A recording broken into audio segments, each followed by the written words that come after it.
En passant devant la fleuriste, la fiancée du millionnaire s'est figée. C'était le même visage que celui sur les photos de sa mère disparue il y a 20 ans. Le soleil de juin caressait les Champs-Élysées d'une lumière dorée. Lucie Delattre, élégante dans sa robe Dior couleur crème, contemplait la bague de fiançailles ornée d'un diamant princesse qui scintillait à son doigt. Dans 3 semaines exactement, elle deviendrait Madame Martin-Bresson. Le mariage s'annonçait comme l'événement mondain de l'année. Reliant 2 des familles les plus influentes de France, « Mademoiselle, vous préférez les pivoines blanches ou les roses blanches pour compléter l'arrangement ?» demanda Catherine, sa dame d'honneur, en feuilletant le catalogue du fleuriste attitré. Lucie soupira. « Honnêtement, je n'arrive pas à me décider. Tout semble tellement prévisible. » Le wedding planner avait sélectionné les meilleurs fournisseurs de Paris, mais Lucie étouffait sous le poids des traditions et des attentes. Chaque détail était scruté, chaque choix devait refléter l'alliance parfaite entre 2 dynasties, et si on faisait une pause? « J'ai besoin d'air », proposa Lucie en se levant brusquement. Elles quittèrent le salon de thé huppé pour déambuler dans les rues de Paris. Leur chauffeur les suivait à distance, comme toujours depuis les fiançailles. Une protection discrète mais constante que son père, Pascal Delattre, diplomate respecté, avait insisté pour mettre en place, tandis qu'elle s'éloignait des avenues principales. Un petit kiosque à fleurs attira l'attention de Lucie. Contrairement aux boutiques opulentes qu'elle visitait habituellement, celui-ci offrait un charme authentique avec ses seaux débordant de fleurs champêtres et ses tournesols majestueux. « Regardons ici », dit-elle, ignorant l'expression surprise de Catherine. Une senteur douce et familière l'enveloppa dès qu'elle s'approcha. Des souvenirs d'enfance remontèrent à la surface, fugaces mais intenses. L'odeur de la lavande que sa mère cultivait sur le balcon de leur appartement parisien avant qu'elle ne disparaisse de sa vie. « Bonjour, puis-je vous aider ?» La voix grave appartenait à un homme d'une 30aine d'années, aux traits marqués et aux yeux d'un vert profond. Ses mains portaient les marques du travail, contrastant avec les manucures impeccables des vendeurs des boutiques de luxe. « Je regardais simplement », répondit Lucie, touchant délicatement les pétales d'une pivoine. « Vos fleurs sont différentes, moins parfaites que celles des grands fleuristes, mais tellement plus vivantes. » L'homme sourit. « Je m'appelle Joachim, et les fleurs parfaites n'existent que dans les catalogues photoshopés. » Il lui tendit une tige de frisia. « La vraie beauté vient des imperfections. » Lucie allait répondre, quand une silhouette émergea de l'arrière-boutique. Une femme aux cheveux grisonnants, vêtue d'un tablier défraîchi. Elle portait un seau de rose fraîchement coupé, le visage baissé, concentré sur sa tâche. Le temps sembla s'arrêter. Ses traits, ce profil, cette façon de tenir sa tête légèrement inclinée vers la droite, Lucie sentit son cœur s'emballer. Impossible. Et pourtant, les photos jaunies que Lucie gardait précieusement dans une boîte sous son lit défilèrent dans son esprit. Cette femme ressemblait trait pour trait à sa mère. Aline Delattre, disparue quand elle avait 7 ans. « Maman », murmura Lucie. Si bas qu'elle-même eut du mal à s'entendre, la femme releva brusquement la tête. Leurs regards se croisèrent. Pendant une fraction de seconde, Lucie vit la reconnaissance, puis la peur, envahir ses yeux qu'elle connaissait si bien. Le seau de rose s'écrasa au sol. La femme recula précipitamment, bousculant un présentoir de cartes de vœux. « Madame !» s'exclama Joachim, surpris par sa réaction. Mais déjà la femme s'enfuyait par la porte arrière, laissant un sillage de roses et d'eau sur le sol. « Attendez !» cria Lucie, se précipitant à sa suite. Elle traversa la boutique, ignorant les appels de Catherine. La ruelle derrière le kiosque était déserte, à l'exception d'un chat errant qui la fixait avec indifférence. « Que se passe-t-il » demanda Catherine en la rejoignant, essoufflée. « Lucie, tu es blanche comme un linge. Comment expliquer l'inexplicable ? Que venait-elle de voir ? Un fantôme, une ressemblance troublante, ou vraiment sa mère, que son père avait toujours prétendu partie volontairement, abandonnant mari et enfant pour une nouvelle vie. J'ai cru reconnaître quelqu'un, balbutia Lucie en revenant vers la boutique. Joachim ramassait les roses éparpillées, un air perplexe sur le visage. « Je suis désolée pour cet incident. Marie est d'habitude si professionnelle, je ne l'ai jamais vue dans cet état. » Marie, pas Aline. « Depuis combien de temps travaille-t-elle ici ?» demanda Lucie, essayant de maîtriser le tremblement dans sa voix. « Presque 10 ans. Elle est comme une tante pour moi. 10 ans. » Lucie avait 17 ans à l'époque. 10 longues années pendant lesquelles cette femme vivait à Paris, peut-être à quelques kilomètres seulement de l'hôtel particulier des Delattre à Neuilly-sur-Seine. Tenez, elle a fait tomber ceci. Joachim lui tendait un petit médaillon en argent terni. Lucie le prit, les doigts tremblants. Elle l'ouvrit délicatement. À l'intérieur, une minuscule photo en noir et blanc montrait une femme tenant un bébé. Le souffle coupé, Lucie reconnut le médaillon qu'elle avait tant cherché après la disparition de sa mère. Son père avait prétendu qu'Aline l'avait emporté. Comme ultime souvenir de sa fille abandonnée. « Mademoiselle, vous vous sentez bien ?» La voix de Joachim semblait venir de très loin. « Oui, Pourriez-vous me donner l'adresse de cette dame ? C'est important. » Joachim hésita. « Je ne peux pas faire ça. Mais vous pouvez revenir demain. Elle sera probablement là. » Catherine prit le bras de Lucie. « Nous devrions partir. Ton père nous attend pour le dîner avec les Bressons. Tu te souviens ? Le dîner, Martin, les préparatifs du mariage. Sa vie soigneusement orchestrée l'attendait. Mais comment reprendre le cours normal des choses après ce qu'elle venait de voir ? « Oui, bien sûr, » répondit-elle mécaniquement, serrant discrètement le médaillon dans sa paume. Durant le trajet retour, le chauffeur jeta plusieurs coups d'œil inquiets dans le rétroviseur. Lucie fixait la ville qui défilait, mais ne voyait que le visage terrorisé de la femme du kiosque. Si c'était bien sa mère, pourquoi avait-elle fui ? Pourquoi vivait-elle dans la précarité alors qu'elle avait abandonné sa famille pour une vie meilleure, comme l'avait toujours affirmé son père ? Et surtout, pourquoi cette peur viscérale lorsque leurs regards s'étaient croisés ? Le médaillon pesait dans sa poche comme une promesse de vérité, une vérité qui menaçait de faire voler en éclats le monde parfait dans lequel Lucie évoluait depuis 20 ans.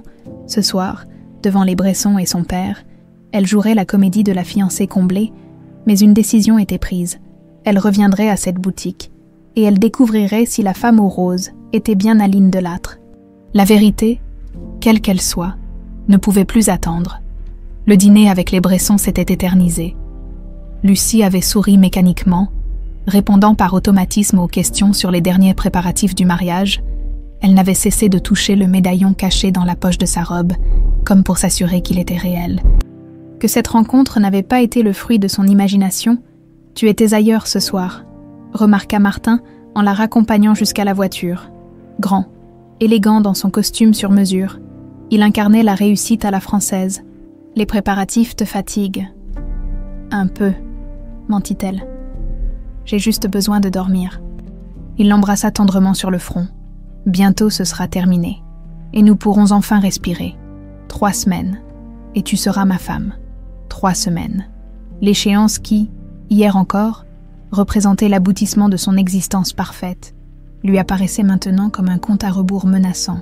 Dans sa chambre, Lucie attendit que la maison s'endorme.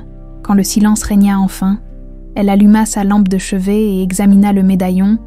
L'objet était exactement comme dans ses souvenirs. Un ovale d'argent gravé de motifs floraux, avec à l'intérieur cette photo minuscule qu'elle n'avait jamais oubliée. Sa mère tenant un bébé, elle, dans ses bras, le regard empli d'un amour inconditionnel.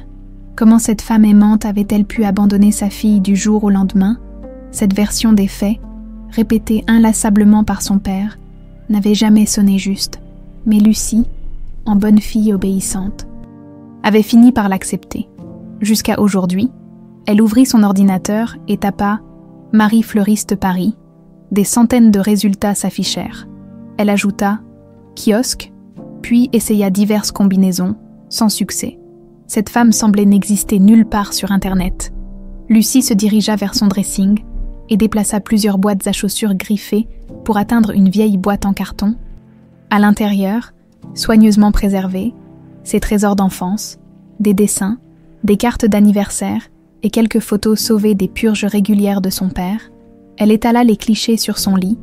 Aline Delattre, jeune femme rayonnante aux cheveux châtains et aux yeux vifs, son mariage avec Pascal, son regard déjà plus grave, puis Lucie bébé dans ses bras, le même cliché que dans le médaillon, et enfin, la dernière photo, Aline dans le jardin de leur maison de campagne, Lucie à ses côtés, toutes deux riant aux éclats. 6 mois plus tard, sa mère disparaissait sans laisser de traces. Elle a choisi de refaire sa vie ailleurs, avait expliqué son père. Certaines femmes ne sont pas faites pour être mères. Lucie n'avait jamais osé remettre en question cette explication, jusqu'à ce regard terrorisé aperçu aujourd'hui dans la boutique de fleurs. « Mademoiselle, votre père au téléphone. » Lucie émergea d'un sommeil agité. Hey. Sa femme de chambre, Madeleine, lui tendait son portable. « Bonjour papa, » dit-elle en s'éclaircissant la voix. « Tu as annulé ton rendez-vous chez Sevran. » La voix de Pascal Delattre était tranchante comme toujours. « La rédactrice de Vogue vient spécialement pour toi. » Lucie jeta un coup d'œil au réveil. 9h30. Elle avait complètement oublié la séance photo prévue chez le grand couturier. « J'ai eu une migraine affreuse, » improvisa-t-elle. « Je vais les rappeler pour m'excuser. Je l'ai déjà fait, ils te proposent demain. Et n'oublie pas le déjeuner avec la mère de Martin aujourd'hui. À 13h. Je sais. Lucie, tout va bien. » Son père avait toujours eu cette capacité troublante à détecter ses mensonges. Enfant, cela la terrifiait. Aujourd'hui, cela la mettait en garde. « Parfaitement bien, papa. Juste un peu de stress pré-mariage. » Un silence. « C'est normal. Mais n'oublie pas que ce mariage est l'alliance de 2 familles. Les Bresson ne sont pas des gens qu'on fait attendre. » Il raccrocha sans attendre sa réponse. Comme à son habitude, Lucie se prépara rapidement. Elle devait retourner à cette boutique de fleurs avant son déjeuner, sans que personne ne le sache. « Le kiosque est fermé le mardi matin », annonça une voix derrière elle. Lucie se retourna vivement. Joachim se tenait là, portant un sac de terreau. « Je cherchais... Marie, c'est ça. Elle n'est pas venue aujourd'hui. » Son regard s'attarda sur Lucie. « Vous êtes revenue seule cette fois. » Lucie hésita, puis décida d'être directe. « Cette femme, elle ressemble beaucoup à quelqu'un que j'ai connu. Vraiment. » Joachim ouvrit la porte du kiosque. « Entrez, je dois préparer pour l'après-midi. » L'intérieur était minuscule, mais organisé méticuleusement. Des seaux d'eau fraîche accueillaient diverses fleurs, étiquetées par nom et origine. « Vous connaissez bien Marie ?» Joachim commença à arranger des pivoines. « Assez pour savoir qu'elle est très privée et qu'elle a été bouleversée par votre visite. Elle vous a parlé de moi. » « Non. » Il lui jeta un regard pénétrant. « Mais elle n'a pas dormi de la nuit, selon sa voisine, et elle n'est jamais absente sans prévenir. » Lucie sortit le médaillon de sa poche. « Elle a fait tomber ceci. » Joachim l'examina sans le toucher. « C'est personnel. Vous devriez le lui rendre vous-même. Où puis-je la trouver? Je ne trahis pas la confiance des gens. » Il continua son travail, puis ajouta « Mais si vous revenez demain à l'heure de fermeture, je pourrais peut-être vous aider. » Une clochette tinta, signalant l'arrivée d'un client. Joachim lui adressa un signe de tête. L'entretien était terminé. Lucie nota l'adresse exacte du kiosque et s'éloigna, perturbée par l'attitude de Joachim. Il semblait à la fois protecteur envers cette Marie et curieux de la situation, comme s'il détenait des pièces du puzzle, mais attendait que Lucie apporte les siennes. « Tu as commandé ces fleurs ?» demanda Hélène Bresson, en désignant l'imposant arrangement qui venait d'être livré au restaurant. « Non, pas du tout », répondit Lucie, surprise. Le serveur présenta une petite carte. De la part de Monsieur Bresson, pour sa future épouse, des roses blanches parfaites, sans le moindre défaut, exactement le genre de fleurs que Lucie trouvait désormais fade après avoir vu les créations vivantes du petit kiosque. « Martin est si attentionné », sourit Hélène en sirotant son champagne. « Charles et lui ont organisé une surprise pour votre voyage de noces, 1 mois complet aux Maldives, sur une île privée. 1 mois à l'autre bout du monde, loin de Paris, loin de ce kiosque à fleurs, loin de cette femme qui pourrait être sa mère. C'est merveilleux. Bien sûr, vous ne partirez qu'après la réception au ministère. Ton père insistait pour que vous soyez présent. Les relations diplomatiques avant tout. » Hélène rit légèrement. Lucie hocha la tête, distraite. Les dates défilaient dans son esprit. Plus que 3 semaines avant le mariage. Puis cette réception officielle. Puis 1 mois d'isolement aux Maldives. Sa fenêtre d'action se réduisait. « Ma chérie, tu sembles préoccupée. Pardonnez-moi. J'ai tant à penser. » Hélène posa sa main sur celle de Lucie. « Je comprends, mais rappelle-toi que ce mariage n'est pas qu'une union entre toi et Martin. C'est l'alliance de 2 familles influentes. Charles et ton père préparent ce moment depuis, oh, si longtemps. » Quelque chose dans sa façon de dire cette dernière phrase attira l'attention de Lucie. « Depuis combien de temps exactement ?» Hélène sembla soudain mal à l'aise. « Oh, tu sais, nos familles se connaissent depuis toujours. Martin et moi nous sommes rencontrés à l'université, il y a à peine 3 ans. Bien sûr, bien sûr. » Hélène détourna la conversation vers les détails du mariage. « Mais Lucie avait perçu quelque chose, une ombre, un non-dit, comme si cette alliance entre les Delattre et les Bresson était planifiée depuis bien plus longtemps qu'elle ne l'imaginait. Sur le chemin du retour, son téléphone vibra, un message de Catherine. « Ton père a engagé 2 personnes supplémentaires pour la sécurité du mariage. Il paraît inquiet.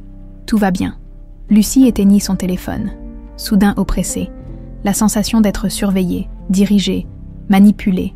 Le médaillon pesait dans sa poche. Demain, elle retournerait voir Joachim. Et cette fois, elle était déterminée à obtenir des réponses. Car si la femme du kiosque était bien Aline Delattre, si sa mère vivait depuis 20 ans sous une fausse identité, terrifiée à l'idée d'être découverte, alors tout ce que Lucie croyait savoir sur sa vie n'était qu'un tissu de mensonges, et son mariage imminent avec Martin Bresson pourrait bien faire partie de ces mensonges. La nuit était tombée quand Lucie regagna sa chambre après un dîner interminable avec son père et 2 diplomates étrangers. Elle était épuisée, non pas par la soirée elle-même, mais par l'effort constant de paraître normale, intéressée, heureuse. Dès que la porte se referma, elle s'empressa de vérifier son téléphone. Aucun message de Martin. En revanche, 3 appels manqués du wedding planner et un message de Catherine qui s'inquiétait de son silence. Mais ce qui retint son attention fut une notification d'une application bancaire. Un virement important venait d'être effectué depuis son compte personnel vers une société qu'elle ne connaissait pas. Sécurité Artemis. Elle n'avait jamais autorisé ce paiement. Lucie fronça les sourcils, puis se souvint de la remarque de Catherine sur les agents de sécurité supplémentaires. Son père avait-il utilisé son propre argent pour renforcer la sécurité du mariage, sans même l'en informer? Cette intrusion dans ses finances personnelles, bien que mineure comparée au mystère de la femme du kiosque, l'irrita profondément, une sensation familière, celle d'être traitée comme une enfant incapable de prendre ses propres décisions. Lucie sortit délicatement le médaillon de sa cachette temporaire, sous la doublure de son sac, à la lumière de sa lampe. Elle examina encore l'objet, caressant du bout des doigts les motifs floraux gravés. Un souvenir remonta. Sa mère lui avait expliqué que chaque fleur ciselée dans l'argent représentait un membre de leur famille. La rose pour Pascal, le lys pour Aline, et la petite marguerite pour Lucie, une famille unie, heureuse, jusqu'à ce matin de septembre, où Lucie s'était réveillée pour découvrir que sa mère était partie. Sans un mot, sans un adieu, elle ouvrit son ordinateur portable et commença des recherches sur les disparitions inexpliquées. Si sa mère n'était pas partie volontairement, que s'était-il passé? Elle avait besoin de comprendre les mécanismes qui pouvaient pousser quelqu'un à disparaître, à changer d'identité. 2 heures plus tard, ses yeux brûlaient de fatigue, mais elle avait appris suffisamment pour nourrir ses soupçons. Des femmes qui fuyaient, des maris violents, des témoins de crimes forcés d'entrer dans des programmes de protection, des personnes menacées disparaissant pour se protéger ou protéger leurs proches. Rien dans ses souvenirs n'indiquait que son père était violent. Au contraire, il avait toujours été distant, froid parfois, mais jamais menaçant physiquement. Quant à être témoin d'un crime, sa mère était traductrice, travaillant principalement de la maison. Quelle sorte de crime aurait-elle pu découvrir? Lucie se frotta les yeux. Il était presque 3 heures du matin, et les questions se multipliaient, sans qu'aucune réponse concrète n'apparaisse. Elle se promit de se lever tôt pour être au kiosque à fleurs dès son ouverture. Elle n'est pas venue aujourd'hui non plus. Joachim disposait des tournesols dans un grand seau métallique. Le soleil matinal faisait ressortir les reflets cuivrés de ses cheveux bruns. « Avez-vous essayé de la contacter ?» demanda Lucie, déçue. « Bien sûr. » Il hésita. Elle a simplement dit qu'elle avait besoin de temps. Pourquoi? Elle n'a pas précisé. Joachim s'arrêta dans son travail et l'observa attentivement. « Vous êtes Lucie Delattre, n'est-ce pas? La fille du diplomate? Celle qui va épouser le fils Bresson? Votre photo était dans Paris Match le mois dernier. » Lucie se raidit. « Vous m'avez reconnue dès le début. » « Pas immédiatement. C'est Marie qui a paniqué en vous voyant. Et là, j'ai fait le lien. » Il essuya ses mains sur son tablier. « Écoutez, je ne sais pas quelle est votre histoire avec Marie. Mais elle est terrifiée. Je dois absolument lui parler, s'il vous plaît. Aidez-moi. » Joachim sembla peser le pour et le contre. « Je termine à 19h. Retrouvez-moi ici, et je vous conduirai chez elle. Merci infiniment. Ne me remerciez pas. Je fais ça pour elle, pas pour vous. Elle a besoin de fermer ce chapitre, quel qu'il soit. » Lucie hocha la tête. comprenant qu'un lien fort unissait Joachim à cette femme mystérieuse, peut-être plus qu'une simple relation professionnelle. Je serai là à 19h précise. La journée s'étira péniblement. Lucie dut faire face à une succession de rendez-vous. Essayage de la robe, rencontre avec le chef pâtissier pour le gâteau, validation des faire-part. Toute cette mascarade lui semblait désormais vide de sens, suspendue à la résolution du mystère qui l'obsédait. « Tu es vraiment distraite ces derniers jours », remarqua Martin lorsqu'ils se retrouvèrent pour le déjeuner. Il posa sa main sur la sienne. « Quelque chose te tracasse ?» Elle faillit tout lui dire. Mais quelque chose la retint. Un instinct de protection. Peut-être, si cette femme était bien sa mère, si elle vivait cachée depuis 20 ans, c'était pour une raison grave.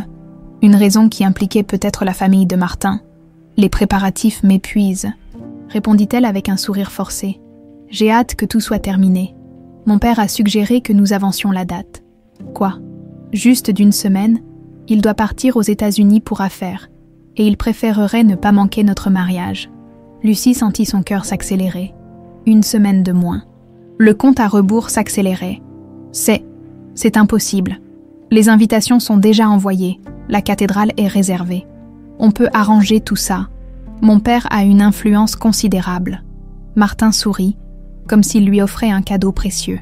Imagine, dans 2 semaines, tout sera terminé, et nous serons mari et femme. 2 semaines, l'urgence de découvrir la vérité devint soudain palpable. À 19h précise, Lucie attendait devant le kiosque fermé. Elle avait prétexté un dîner entre amis pour s'échapper, confiant son téléphone à Catherine avec instruction de répondre à tout appel de son père ou de Martin. Joachim arriva quelques minutes plus tard, portant des vêtements civils. Jean, t-shirt simple, veste en cuir usé, sans son tablier de fleuriste. Il avait une allure différente, plus assurée.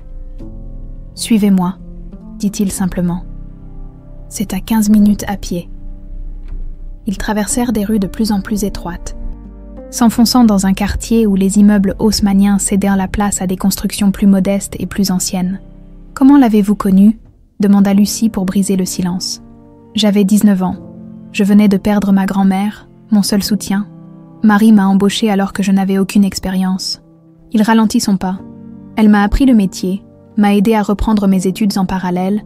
Sans elle, je serais probablement à la rue. » Sa voix trahissait une affection sincère.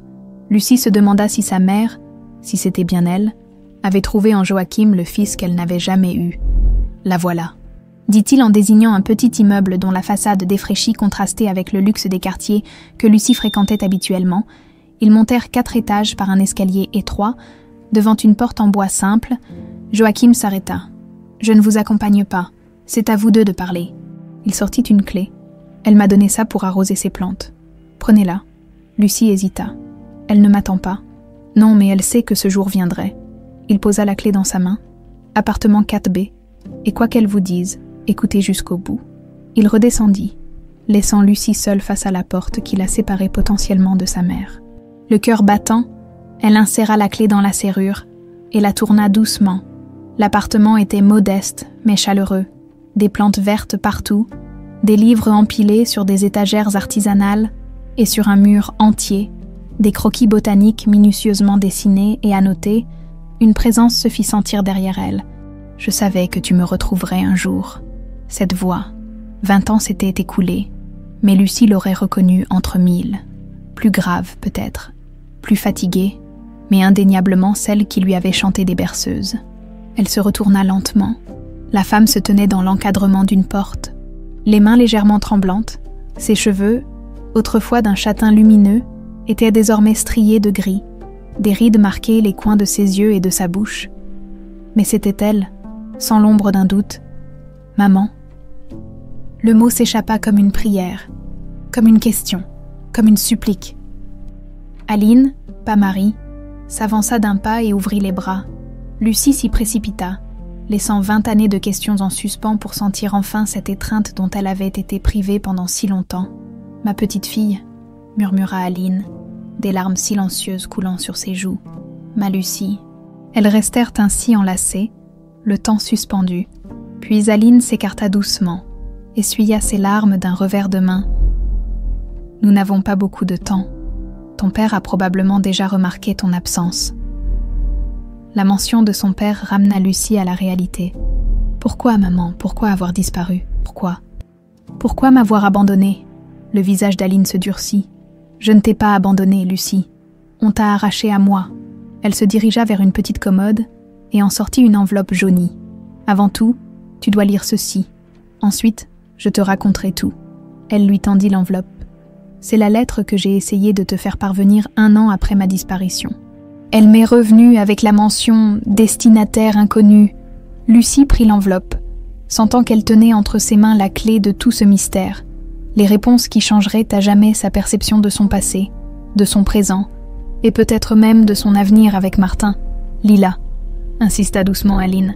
« Et ensuite, nous parlerons. » Les mains tremblantes, Lucie ouvrit l'enveloppe jaunie. Le papier craqua légèrement, fragilisé par les années. Elle en sortit plusieurs feuillets couverts d'une écriture fine et nerveuse, qu'elle reconnut immédiatement. Celle de sa mère, ma chère Lucie. Si cette lettre te parvient, c'est que j'ai réussi à déjouer leur surveillance. Je t'écris dans l'urgence et la peur, mais avec l'espoir fou que ces mots t'atteindront un jour. Je n'ai pas choisi de partir. Je n'ai pas choisi de t'abandonner. On m'a forcé à disparaître en me menaçant de te faire du mal si je restais ou si j'essayais de t'emmener avec moi. Tout a commencé quand j'ai découvert des documents dans le bureau de ton père, des rapports financiers, des transferts vers des comptes offshore, des noms de sociétés fantômes. En tant que traductrice, j'ai immédiatement compris que ces documents détaillaient un système complexe de blanchiment d'argent et de corruption. Au cœur de ce système, Charles Harvieux et ton père, manipulant les contrats internationaux pour détourner des sommes colossales, j'ai confronté Pascal, pensant naïvement qu'il était peut-être manipulé. Sa réaction m'a terrifiée. Il m'a expliqué froidement que tout ceci était nécessaire pour maintenir notre niveau de vie. Pour assurer ton avenir, quand j'ai menacé de tout révéler, il a changé. L'homme que j'avais épousé a disparu, remplacé par un étranger glacial qui m'a clairement fait comprendre ce qui arriverait si je parlais. Je perdrais tout, y compris toi. J'ai voulu fuir avec toi cette nuit-là. Mes 2 hommes m'attendaient à la sortie. Ils m'ont montré des photos de toi à l'école. On précisait qu'ils savaient exactement où te trouver à chaque heure de la journée. Le message était clair. Si je tentais de t'approcher, tu serais en danger. Alors j'ai fait le choix le plus déchirant qu'une mère puisse faire, disparaître pour te protéger. La lettre continuait sur plusieurs pages, détaillant comment Aline avait erré pendant des mois avant de s'établir sous une fausse identité, comment elle avait tenté plusieurs fois d'obtenir des nouvelles de Lucie sans jamais y parvenir. Je t'observe de loin parfois. Je t'ai vu grandir à travers les photos dans les magazines où ton père t'exhibe fièrement. Tu es devenue si belle, si accomplie, ma petite fille. Mais je dois te mettre en garde. Les Harvieux ne sont pas ce qu'ils semblent être. Leur fortune est bâtie sur la souffrance. Si cette lettre te parvient et que tu es encore sous l'influence de ton père, méfie-toi. Ne fais confiance à personne lié à ces familles. J'ai conservé des preuves, une assurance vie en quelque sorte. Je ne peux pas te dire où dans cette lettre, mais sache qu'elles existent et qu'elles pourraient tout faire écrouler. Je t'aime plus que tout, ma Lucie. Chaque jour sans toi est une torture que j'endure uniquement parce que te savoir vivante. Même loin de moi, me donne la force de continuer. Ta mère qui ne t'a jamais abandonnée. Aline Lucie releva la tête, les yeux brillants de larmes. Aline se tenait devant elle, immobile, attendant sa réaction. Il m'a dit que tu étais partie avec un amant, que tu avais choisi une nouvelle vie sans nous. Aline secoua la tête, un sourire amer aux lèvres. La version parfaite pour faire de lui la victime et effacer tout soupçon. Mais ces accusations... Lucie agita la lettre. C'est tellement grave. Papa est respecté. Il a reçu la Légion d'honneur pour son service diplomatique. La façade parfaite. Aline s'assit près de sa fille. Les meilleures cachettes sont souvent à la vue de tous, qui soupçonneraient un homme décoré par la République. Lucie essayait d'assimiler ces révélations. Les Harvieux aussi, la famille de Martin. Charles Harvieux est le cerveau de l'opération. Ton père n'est qu'un exécutant. Bien que très volontaire, Aline hésita. Ce mariage, Lucie, il n'est pas innocent. Que veux-tu dire? L'union des 2 familles, la fusion parfaite des complices, plus de risques de trahison, plus de témoins gênants, Juste un empire familial scellé par un mariage prestigieux. Lucie sentit un frisson glacé la parcourir. « Martin, est-il au courant ?» Les yeux d'Aline s'assombrirent. « Je l'ignore, mais il a grandi dans cette famille. Je doute qu'il soit complètement ignorant de la source de leur fortune. » Le silence s'installa entre elles, lourd de non-dits. Lucie regardait sa mère, cherchant à combler 20 années d'absence. Ce visage aimé, maintenant marqué par le temps et les épreuves, ces mains qui l'avaient bercée, désormais rugueuses par le travail des fleurs, les preuves dont tu parles dans la lettre, pas ici. Aline se leva brusquement, alla vérifier par la fenêtre. J'ai appris à être prudente, même après toutes ces années. Je fais attention. Pourquoi ne pas avoir dénoncé tout cela aux autorités? Avec quelle garantie? Aline se retourna. Ton père a des connexions partout. La première fois que j'ai tenté de contacter un journaliste, il a mystérieusement perdu son emploi le lendemain. La seconde fois, j'ai reçu une photo de toi sortant de ton cours de danse. Avec une date et une heure au dos, le message était clair. Lucie se leva à son tour, parcourant l'appartement du regard. Malgré sa simplicité, il y avait une chaleur qui manquait cruellement à la demeure luxueuse des Delattre. Comment vis-tu ici? Comment survis-tu? J'ai changé de nom, créé une nouvelle identité. Marie Dumas, née à Lyon, j'ai commencé comme simple vendeuse dans une boutique de fleurs, puis j'ai économisé pour ouvrir mon kiosque. Un sourire doux éclaira son visage. Les fleurs ont toujours été ma passion, tu te souviens? Lucie hocha la tête, des images lui revenaient. Sa mère chantonnant en arrosant les plantes sur leur balcon, lui apprenant les noms des fleurs sauvages lors de promenades en forêt. Joachim m'a beaucoup aidé, poursuivit Aline. Ce garçon est comme un fils pour moi, il a sa propre histoire avec les arts vieux, mais ce n'est pas à moi de la raconter. Le téléphone d'Aline vibra. Elle consulta l'écran et son visage se figea. C'est Joachim. Il dit que 2 hommes en costume rôdent autour du kiosque et posent des questions sur moi. Elle releva des yeux terrifiés vers sa fille. Il te cherche. Ton père a dû remarquer ton absence. Le cœur de Lucie s'accéléra. Je dois rentrer avant qu'il ne remonte jusqu'ici. Tu ne peux pas simplement reprendre ta vie comme si de rien n'était. Aline saisit les mains de sa fille. Pas maintenant que tu sais. Je ne vais pas reprendre ma vie comme avant. La détermination dans sa voix surprit Lucie elle-même. Je vais découvrir la vérité, toute la vérité sur papa. Sur les arts vieux, sur Martin. C'est dangereux, Lucie. Moins dangereux que d'épouser un homme potentiellement impliqué dans des activités criminelles. Elle serra les mains de sa mère. Je dois jouer la comédie quelque temps. Le temps de comprendre l'étendue de tout cela. Aline semblait déchirée entre la fierté et l'inquiétude. Promets-moi d'être prudente. S'ils découvrent que nous nous sommes rencontrés, ils ne le sauront pas. Lucie embrassa tendrement sa mère. Je reviens te voir dès que possible. Attends. Aline se dirigea vers une petite boîte posée sur une étagère. Elle en sortit une clé ancienne. Si quelque chose m'arrive. Va au jardin des Tuileries, près de la fontaine ouest. Le 3e banc, sous l'accoudoir de droite, il y a une cachette. J'y ai laissé des instructions pour accéder aux preuves. Lucie prit la clé, la glissa dans la poche intérieure de sa veste. Sois extrêmement prudente avec ton téléphone, tes communications. Avertit Aline. Ils ont probablement accès à tout. Un dernier embrassement, intense et désespéré. Puis Lucie quitta l'appartement. Elle descendit les escaliers 4 à 4, le cœur battant, l'esprit en ébullition. Dans la rue, elle héla un taxi plutôt que d'appeler son chauffeur habituel. Direction Saint-Germain, où Catherine l'attendait au restaurant comme convenu pour leur faux dîner entre amis. Pendant le trajet, Lucie fixait les lumières de Paris qui défilaient, mais ne voyait que le visage de sa mère, Aline, vivante, innocente, et terrorisée depuis 20 ans par l'homme que Lucie appelait « papa ». Comment allait-elle affronter Pascal ce soir? Comment regarderait-elle Martin dans les yeux, sachant ce qu'elle savait maintenant? Plus important encore, comment utiliser les 2 semaines qui lui restaient avant le mariage pour découvrir toute la vérité et peut-être rendre justice à sa mère? La lettre d'Aline brûlait symboliquement dans sa poche, comme un talisman. Une preuve que sa vie entière n'avait été qu'un château de cartes construit sur des mensonges. Un château qu'elle était désormais déterminée à faire s'écrouler, quelles qu'en soient les conséquences. Chérie, où étais-tu passée? J'ai essayé de te joindre toute la soirée.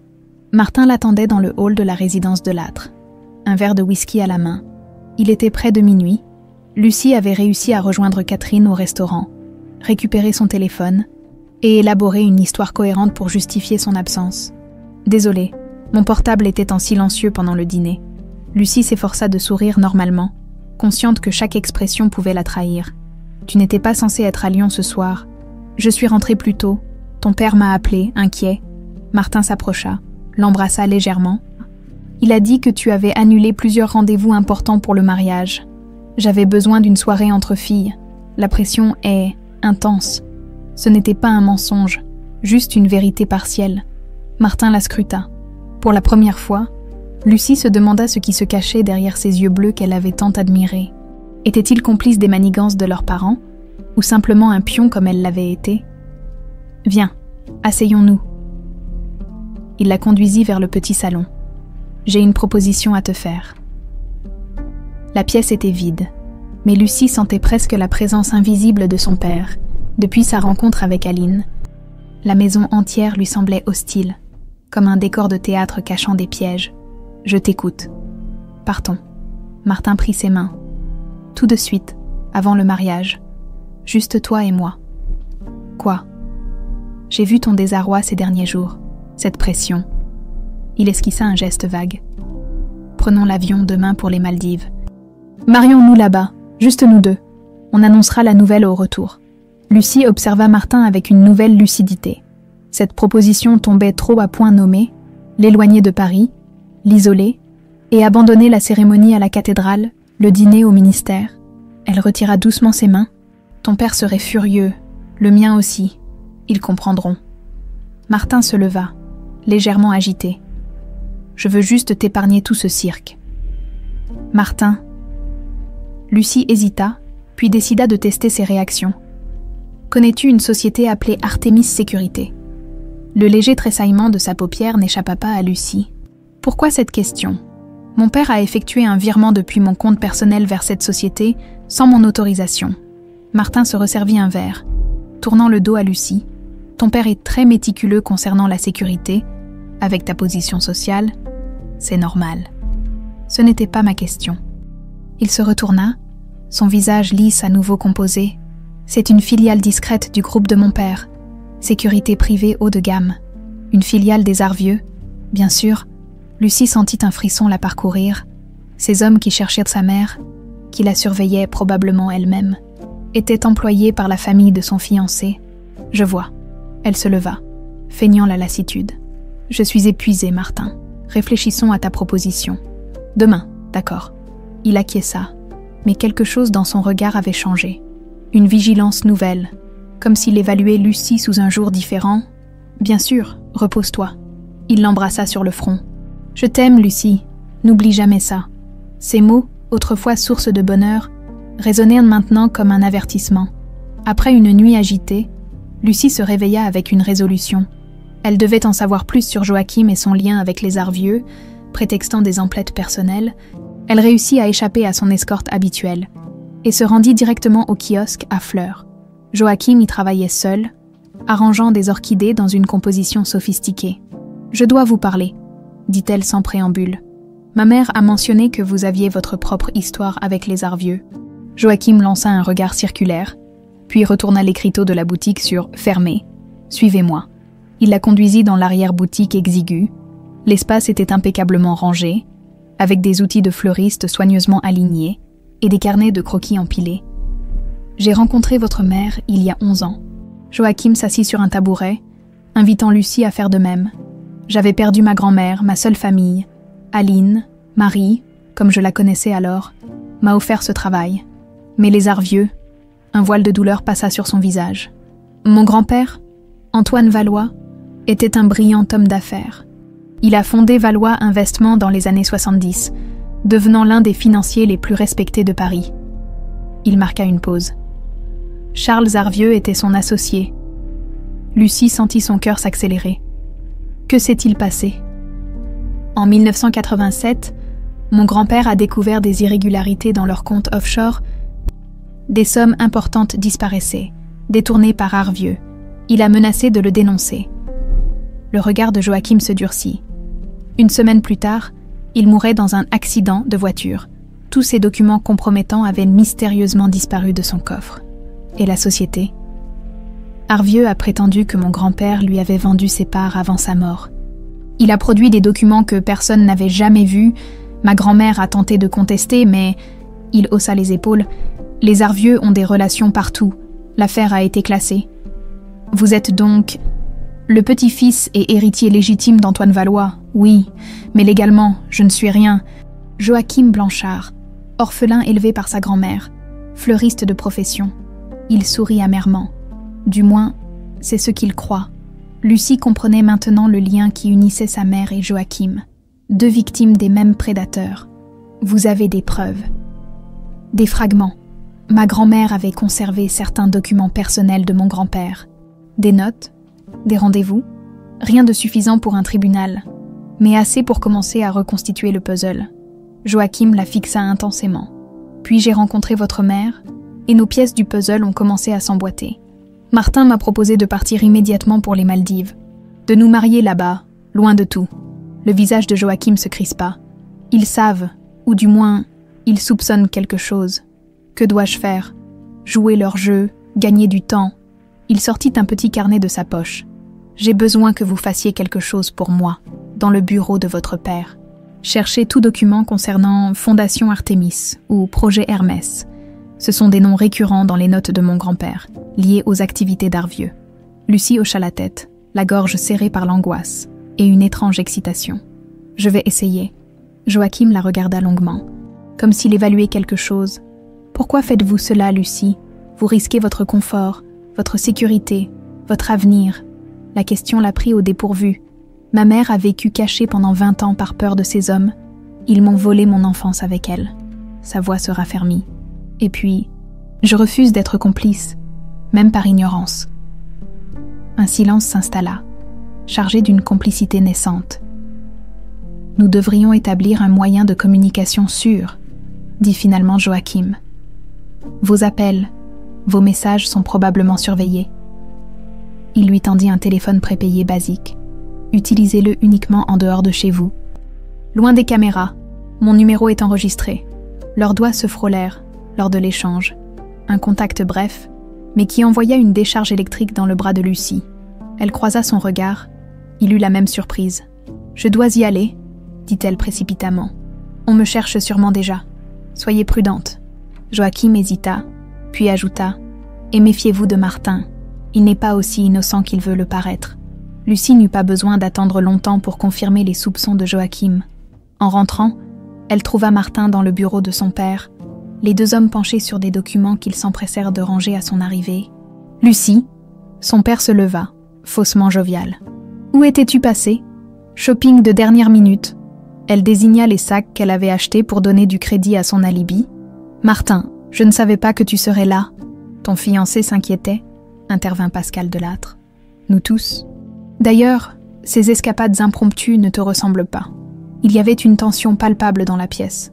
Lucie remarqua le regard qu'échangèrent son père et Martin. Le stress du mariage, je suppose. Elle s'efforça de paraître détendue. « Martin, j'ai réfléchi à ta proposition.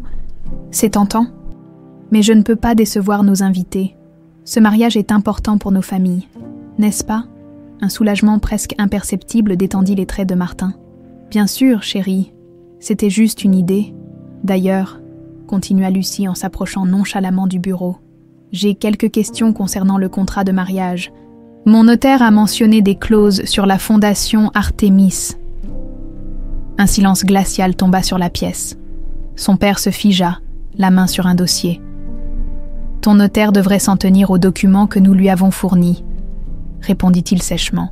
« La fondation Artémis est une entité philanthropique des Bressons. » « Rien qui te concerne. » Martin s'approcha de Lucie, glissant un bras autour de sa taille. « Ces détails sont ennuyeux, ma chérie. Laisse les avocats s'en occuper. » Son sourire n'atteignait pas ses yeux, désormais scrutateurs. « Bien sûr. » Lucie se blottit contre lui, jouant la fiancée docile. « Je suis juste curieuse. Après tout, nos vies vont être liées à jamais. » Non. Elle sentit Martin se raidir légèrement contre elle, dans les yeux de son père. Une lueur d'inquiétude passa rapidement. Il savait qu'elle savait, et elle savait qu'il savait. Le jeu dangereux venait de commencer. La journée du lendemain fut un ballet d'apparence. Lucie suivit docilement son programme. Rendez-vous avec le fleuriste officiel, essayage final de sa robe, Déjeuner avec la mère de Martin, elle souriait, acquiesçait, jouait parfaitement son rôle de future mariée enthousiaste, mais derrière ce masque, son esprit bouillonnait. Chaque fois qu'elle était seule, elle utilisait le téléphone fourni par Joachim pour lui communiquer ses observations. Le nom « Fondation Artemis » avait clairement touché un point sensible. C'était une piste à suivre. Le soir venu, son père annonça qu'il recevait d'importants diplomates et que son bureau serait strictement interdit d'accès. Une opportunité parfaite, pensa Lucie. Ou un piège. « Je sors dîner avec Catherine », annonça-t-elle après s'être assurée que son père et son personnel étaient occupés à préparer la réception. « Je t'accompagne », proposa aussitôt Martin, qui semblait ne plus vouloir la quitter d'une semelle. « C'est gentil. Mais c'est une soirée entre filles. » Elle lui sourit, caressant sa joue. Des secrets de mariage à partager. Des choses que le futur marié ne doit pas entendre. Martin hésita, clairement partagé entre sa méfiance et la nécessité de maintenir l'illusion. « Je te dépose au moins. Catherine passe me prendre. » Lucie consulta sa montre. En fait, elle devrait déjà être là, comme convenu avec Joachim. Elle avait effectivement demandé à Catherine de venir la chercher. Son amie ignorait qu'elle ne serait qu'un alibi. La voiture de Catherine apparut dans l'allée. Lucie embrassa rapidement Martin et s'éclipsa, sentant son regard peser sur elle, jusqu'à ce que la voiture disparaisse au coin de la rue. « Dépose-moi au café Le Flore », demanda-t-elle à Catherine. « J'ai un rendez-vous urgent. »« Un rendez-vous ?» Catherine la regarda, intriguée. « Tout va bien, Lucie. Tu agis bizarrement ces derniers jours. » Simple stress pré-mariage. Lucie détestait mentir à son amie. Mais moins Catherine en savait, plus elle serait en sécurité. « Je dois voir quelqu'un qui peut m'aider avec un cadeau spécial pour Martin. » Catherine n'insista pas. Au café, Lucie attendit que son amie reparte. Puis héla un taxi qui la conduisit chez sa mère. « Et tu as pris des risques insensés pour venir ici », la gronda Aline en l'accueillant. « Il te surveille, Lucie. »« Je sais, mais je devais te parler de la Fondation Artemis. » Aline pâlit. « Où as-tu entendu ce nom ?»« Joachim m'a suggéré de chercher des informations sur elle, quand j'ai mentionné ce nom devant papa et Martin. Ils ont réagi comme si j'avais lâché une bombe. » Aline s'assit, soudain épuisée. « La Fondation Artemis, c'est le cœur du système. Une organisation caritative en apparence, mais en réalité, le centre de leurs opérations de blanchiment. L'argent sale entre via des dons de sociétés fantômes, puis ressort propre sous forme de subventions à des projets fictifs. C'est pour ça qu'ils veulent que Martin et moi nous marions, pour consolider ce système. En partie, mais il y a plus. » Aline hésita. « Le mariage te lierait juridiquement aux arts vieux. Tu deviendrais complice par alliance. Si jamais l'affaire éclatait, tu serais compromise. Ton père et Charles seraient protégés par l'implication apparente de leurs enfants. » La nausée submergea Lucie. « Nous sommes des boucs émissaires. Des pions sacrifiables, oui. » Aline prit les mains de sa fille. « Les preuves que j'ai rassemblées au fil des ans montrent clairement que cette fondation est leur talon d'Achille. C'est là que toutes les transactions douteuses convergent. » « Où sont ces preuves ? » « J'ai tout confié à un notaire, sous scellé. La clé que je t'ai donnée ouvre un coffre contenant les instructions pour y accéder. » Aline paraissait nerveuse. « Mais je crains que nous n'ayons plus beaucoup de temps. » « Pourquoi ? » « Joachim a repéré 2 hommes qui surveillaient mon immeuble. Pas les mêmes qu'hier. » Elle se leva, alla vérifier par la fenêtre. « Je vais devoir disparaître à nouveau. »« Non !» Lucie se leva d'un bond. « Pas cette fois. Nous allons affronter cela ensemble. Tu ne comprends pas ? Ils tueront pour protéger leur secret. Ils l'ont fait avec le grand-père de Joachim. » Le téléphone d'Aline vibra. Elle lut le message, son visage se décomposant. « C'est Joachim. Martin vient d'appeler ton amie Catherine pour vérifier si tu étais bien avec elle. » Le sang de Lucie se glaça. « Je dois partir maintenant. Utilise l'escalier de service. Joachim t'attend dans la ruelle derrière l'immeuble. » Aline serra sa fille contre elle. « Sois prudente et n'utilise plus le téléphone que Joachim t'a donné. S'il soupçonne quelque chose, il est probablement compromis. » Un dernier embrassement, puis Lucie s'élança dans l'escalier étroit. Son cœur battait à tout rompre, dans la ruelle sombre. Joachim l'attendait sur une moto. « Montez !» ordonna-t-il en lui tendant un casque. « Nous n'avons que quelques minutes d'avance. » Ils roulèrent à travers Paris, empruntant des rues secondaires, changeant constamment de direction pour semer d'éventuels poursuivants. Finalement, Joachim s'arrêta dans une rue tranquille du 15e arrondissement.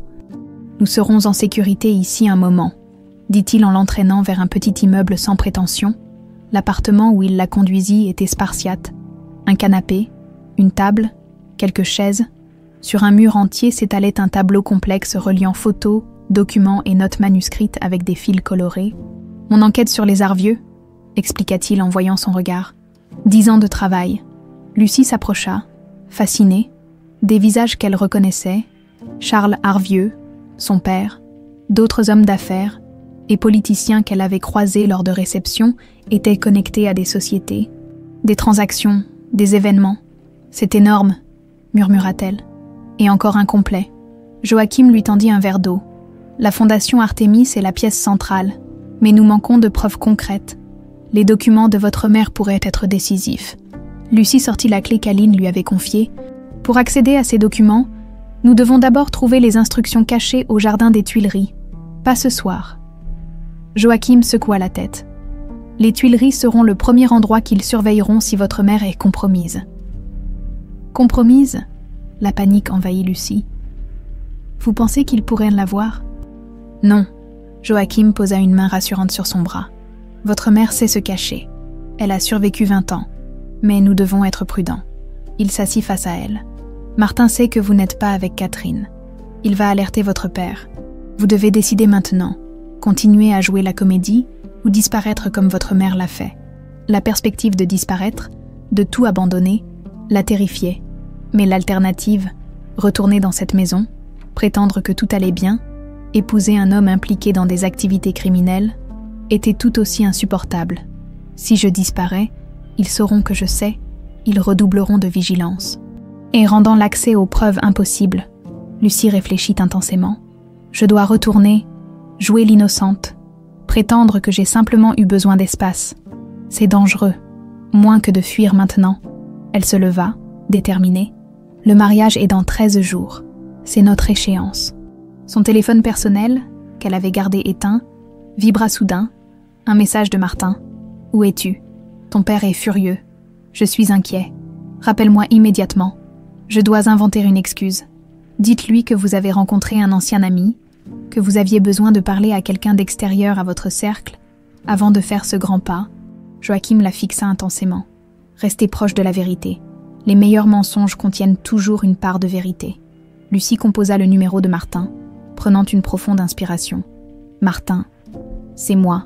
Je suis désolée de t'avoir inquiété. » Elle fit une pause, écoutant sa colère. « Je sais, j'avais juste besoin de respirer. Non, je ne suis pas avec Catherine, un ancien camarade de lycée. » Elle continua à parler, tissant son mensonge avec des fils de vérité, comme Joachim l'avait suggéré. Pendant ce temps, ce dernier écrivait frénétiquement sur un papier qu'il lui tendit. « Rendez-vous demain, 15h, musée Rodin, salle des sculptures. » Lucie hocha la tête tout en rassurant Martin. « Je rentre tout de suite. Oui, promis, je t'aime aussi. » Elle raccrocha, épuisée par cet exercice de duplicité. « Il a semblé me croire, » dit-elle, sans grande conviction. « Pour l'instant, c'est suffisant. » Joachim s'approcha d'elle. « Lucie, vous devez comprendre une chose. À partir de maintenant, chaque personne autour de vous est potentiellement un ennemi. Personnel de maison, amis, famille. Personne ne doit savoir ce que vous savez. » La solitude de cette position la frappa de plein fouet. Comment ma mère a-t-elle supporté cela pendant 20 ans ? Avec un courage que peu possèdent. Le regard de Joachim s'adoucit. Un courage que vous avez hérité d'elle, visiblement. Leur proximité soudaine créa un moment de tension électrique. Joachim recula légèrement, comme rappelé à l'ordre. « Je vais vous ramener à proximité de chez vous, mais pas directement. » Il enfila sa veste. « Et Lucie, quoi qu'il arrive dans les prochains jours, n'oubliez pas, vous n'êtes pas seule dans ce combat. » Ces mots, simples mais sincères, lui donnèrent une force qu'elle ne soupçonnait pas.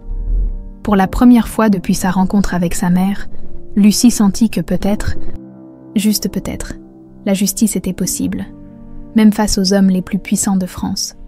L'atmosphère au manoir de Lattre était glaciale lorsque Lucie rentra cette nuit-là. Son père l'attendait dans le hall, le visage fermé, Martin à ses côtés. « Où étais-tu » La voix de Pascal Delattre claqua comme un fouet. « J'ai rencontré un ancien camarade de lycée. » Lucie maintint la version qu'elle avait donnée à Martin. « J'avais besoin de parler à quelqu'un d'extérieur à tout ça, sans prévenir, sans répondre à nos appels. » Pascal s'approcha, scrutant son visage. « Tu mens ?» Le cœur de Lucie s'accéléra, mais elle soutint son regard. « Je ne mens pas. J'avais besoin d'espace. Le mariage. La pression. C'est beaucoup. » Martin s'interposa, posant une main apaisante sur l'épaule de Pascal. « L'important est qu'elle soit rentrée saine et sauve. N'est-ce pas ?» Quelque chose dans son ton fit frissonner Lucie. Cette protection n'était pas désintéressée. « Nous étions inquiets, » continua Martin en l'entraînant vers le salon. « Avec tout ce qui s'est passé récemment, que veux-tu dire ?» Martin échangea un regard avec Pascal. « Rien de spécial. Le stress des préparatifs. Je suis fatiguée. » Lucie feignit un bâillement. « Nous pouvons en parler demain ?»« Bien sûr. » Pascal retrouva son masque de père concerné. « Repose-toi, mais Lucie... » Il marqua une pause lourde de sens. Plus d'escapades non annoncées, c'est compris. Elle acquiesça docilement, consciente qu'à partir de maintenant, sa liberté de mouvement serait encore plus restreinte. Dans sa chambre, elle vérifia méticuleusement chaque recoin, cherchant d'éventuels micros ou caméras, paranoïa ou prudence légitime. Elle n'était plus sûre de la frontière. Son téléphone vibra. Un message de Martin. « Je reste cette nuit, nous devons parler demain. » La surveillance se resserrait. Le petit déjeuner fut une épreuve de patience. Martin, installé face à elle, parlait avec animation des derniers préparatifs du mariage, comme si rien ne s'était passé. « Charles insiste pour que nous rencontrions le Premier ministre lors de la réception post-mariage. Une opportunité unique pour toi. Chérie, » Lucie sourit poliment. « Bien sûr, ce sera un honneur. Ton père et le mien finalisent également l'accord pour la fondation. Tu seras nommée présidente honoraire. » Elle faillit s'étouffer avec son thé. « La fondation Artémis. » « Oui. » Le regard de Martin se fit plus intense. « Un projet important pour nos familles. Tu comprends l'enjeu, n'est-ce pas ?» La menace était à peine voilée. Lucie reposa délicatement sa tasse. « Je comprends que nos familles ont des intérêts communs. » Elle soutint son regard. « Des intérêts que ce mariage va consolider. » Martin sembla satisfait de cette réponse. « Exactement. » Il consulta sa montre. « J'ai une réunion avec mon père ce matin.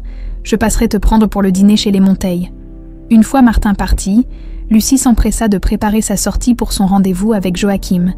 Elle opta pour une tenue discrète et des lunettes de soleil, sachant pertinemment qu'elle serait suivie. Comme prévu, une voiture noire démarra quand elle quitta la propriété. La surveillance n'était même plus dissimulée. Un message clair : « Nous te regardons ». Au lieu de se rendre directement au musée Rodin, Lucie enchaîna les détours, grands magasins, boutiques de luxe, salons de thé. À chaque étape, elle vérifiait la présence de ses suiveurs. 2 hommes en costume sombre, jamais trop loin. À 14h30, elle entra dans les toilettes d'un grand magasin du boulevard Haussmann et en ressortit habillée différemment, grâce aux vêtements achetés plus tôt. Elle se faufila par une sortie secondaire et sauta dans un taxi. 15 minutes plus tard, elle franchissait les portes du musée Rodin, le cœur battant. La salle des sculptures était peu fréquentée en ce début d'après-midi. Joachim l'attendait près du penseur, feignant d'admirer la célèbre œuvre. « Vous avez été suivi ?» murmura-t-il sans la regarder directement. « Oui, mais je pense les avoir semés, temporairement du moins. Marchons, les caméras de surveillance sont moins nombreuses dans le jardin. » Dehors, sous un ciel parisien voilé, ils adoptèrent la démarche tranquille de visiteurs ordinaires. « J'ai des nouvelles de votre mère », annonça Joachim. « Elle a quitté son appartement, elle est en sécurité. » Lucie sentit un poids s'envoler de ses épaules. Où est-elle ? Mieux vaut que vous ne sachiez pas, pour sa sécurité et la vôtre. Il s'arrêta devant les bourgeois de Calais. Mais elle m'a contacté ce matin. Elle a appris quelque chose de crucial. Quoi donc ? Le projet Hermès, ce n'est pas juste un nom de code pour des activités financières douteuses. C'est un véritable projet d'influence politique. Joachim baissa encore la voix. La fondation Artémis finance secrètement des campagnes électorales, en échange de faveurs législatives, des lois taillées sur mesure pour les intérêts des arts vieux. C'est de la corruption à grande échelle. Plus que ça, c'est une tentative de prise de contrôle systématique des institutions. Joachim lui tendit discrètement une clé USB. Les preuves sont là, des documents que votre mère a réussi à récupérer au fil des ans. Copie de virements, nom des politiciens impliqués, date des rencontres secrètes. Lucie prit la clé, la dissimulant dans sa manche. Comment l'a-t-elle obtenue ? Elle a travaillé comme femme de ménage sous un faux nom dans les bureaux d'un avocat lié aux arts vieux pendant des années Elle a patiemment collecté ces informations, une pièce du puzzle à la fois. Lucie imagina sa mère, cette femme fière et éduquée, nettoyant des bureaux la nuit pour glaner des preuves contre ceux qui l'avaient séparée de sa fille. Cette dévotion lui serrait le cœur. Ces preuves sont-elles suffisantes? Pas encore. Il nous manque le document central, celui qui relie explicitement Charles Arvieux et votre père à toutes ces opérations. Où peut-il être? Selon nos informations, dans le coffre personnel de Charles Arvieux. Joachim la regarda gravement. Un coffre auquel Martin a probablement accès. Lucie comprit immédiatement. Vous voulez que j'utilise Martin pour y accéder? C'est notre meilleure chance. La perspective de manipuler Martin, d'utiliser leur relation pour obtenir des informations, la répugnait, mais n'était-ce pas ce qu'il faisait lui-même depuis le début? Comment procéder? Le gala de charité de la Fondation Artemis a lieu dans 3 jours. Charles y présentera officiellement votre nomination comme présidente honoraire. Joachim sortit un plan de sa poche. Les bureaux de la Fondation seront presque vides pendant l'événement. Le coffre s'y trouve. Vous suggérez que je m'éclipse pendant le gala pour fouiller les bureaux. Exactement. Je serai présent, déguisé en serveur. Je pourrai vous guider à distance. Le plan semblait fou, désespéré même. Mais avait-il d'autres options? Et si je suis découverte? Alors nous passerons au plan B. Le regard de Joachim s'assombrit. La confrontation publique. Votre mère apparaîtra lors de votre mariage. Avec toutes les preuves que nous aurons pu rassembler, ce sera plus risqué, plus chaotique, mais parfois le scandale public est la seule protection possible. Un frisson parcourut Lucie à cette idée. Sa mère, se dressant dans l'église face à Pascal Delattre et Charles Arvieux, l'onde de choc serait dévastatrice. D'ici le gala, continuez à jouer votre rôle, poursuivit Joachim. Soyez la fiancée parfaite, enthousiaste pour ce mariage, montrez de l'intérêt pour la fondation, gagnez leur confiance. Et Martin, je dois continuer à... Elle ne put terminer sa phrase. Joachim détourna légèrement le regard. Oui, c'est crucial. Quelque chose dans sa voix attira l'attention de Lucie. Une tension, une émotion contenue. Joachim, y a-t-il autre chose que je devrais savoir sur Martin? Il hésita. Puis, Martin n'est pas qu'un simple héritier ignorant des activités de son père, il est activement impliqué. En fait, plusieurs de nos sources indiquent qu'il est destiné à prendre la tête de toute l'opération après votre mariage. Cette révélation, bien que Lucie s'y attendait à moitié, lui porta un coup. Martin, l'homme qu'elle avait aimé, en qui elle avait eu confiance, n'était pas une victime collatérale, mais un acteur central de cette machination. Je vois. Sa voix était ferme malgré la douleur. Alors je jouerai mon rôle, jusqu'au bout. Ils convinrent des derniers détails de leur plan, puis se séparèrent, prenant des chemins différents pour quitter le musée, sur le chemin du retour. Lucie observait Paris à travers la vitre du taxi. Cette ville qu'elle aimait tant abritait tant de secrets, tant de corruption sous son apparente beauté, comme sa propre vie. En somme, le taxi s'arrêta à quelques rues de chez elle. Elle marcha le reste du trajet, préparant mentalement son rôle pour les jours à venir, la parfaite fiancée, la digne héritière, l'innocente future présidente honoraire d'une fondation criminelle. La clé USB pesait dans sa poche comme un talisman, une promesse de vérité et de justice, ou peut-être simplement une condamnation à mort si elle était découverte. Dans 10 jours exactement, elle serait censée dire oui devant l'autel. 10 jours pour démasquer l'un des plus grands réseaux de corruption de France, 10 jours pour décider de son avenir et, peut-être, changer le cours de bien des vies. Le Plaza Athénée resplendissait de 1000 feux pour la soirée de répétition du mariage. Dans sa suite, Lucie observait son reflet dans le miroir en pied. Sa robe de soie vert émeraude épousait parfaitement sa silhouette. Ses cheveux étaient relevés en un chignon sophistiqué, son maquillage impeccable, l'image même de la future mariée radieuse. Personne ne pouvait deviner que sous cette apparence se cachait une femme aux abois, une espionne en territoire ennemi. 3 jours s'étaient écoulés depuis sa rencontre avec Joachim au musée Rodin, 3 jours pendant lesquels elle avait joué la comédie avec une perfection qui l'effrayait elle-même. Elle avait souri aux bonnes personnes, posé pour les photographes, discuté avec enthousiasme de son futur rôle à la Fondation Artemis. Et la veille, lors du gala de charité, elle avait réussi à s'éclipser pendant 20 précieuses minutes pour accéder au coffre-fort de Charles Arvieux avec l'aide de Joachim. Un succès mitigé, ils avaient trouvé des documents compromettants, mais pas la pièce maîtresse espérée, celle qui reliait directement les Arvieux et son père aux activités illégales. On frappa à la porte. Martin entra, superbe dans son smoking noir. Il s'avança vers elle, admiratif. « Tu es à couper le souffle. »« Merci. » Elle sourit, forçant ses yeux à briller d'amour. « Tu n'es pas mal non plus. » Il sortit un écrin de sa poche. Un petit cadeau avant la répétition. Lucie ouvrit la boîte. Un collier d'émeraudes et de diamants y reposait, d'une valeur probablement astronomique. C'est magnifique. Il appartenait à ma grand-mère. Martin le lui attacha autour du cou, ses doigts s'attardant sur sa peau. Elle voulait que tu le portes le jour de notre mariage. Lucie sentit un frisson la parcourir. Pas de plaisir, mais d'effroi. Ces pierres avaient-elles été achetées avec l'argent des activités criminelles des Arvieux? Je suis touchée. Martin la fit pivoter face à lui. Je sais que ces derniers jours ont été étranges. Ton comportement, tes absences. J'ai essayé de comprendre. Son ton trop doux, trop mesuré. Mit Lucie en alerte. Le stress des préparatifs. C'est tout. Bien sûr. Il caressa sa joue. Je veux juste être certain que tu n'as pas de doute. Sur nous, sur notre avenir. Leurs regards se croisèrent. Dans les yeux de Martin, Lucie crut déceler une lueur d'inquiétude authentique. Ou était-ce simplement de la méfiance? Aucun doute. Elle posa sa main sur la sienne. Je suis juste impatiente que tout cela soit terminé, que nous puissions enfin commencer notre vie ensemble. Martin sembla se détendre légèrement. Plus que 8 jours. Un rappel qui sonnait comme un compte à rebours menaçant. Nous devrions y aller, dit-elle. Tout le monde nous attend.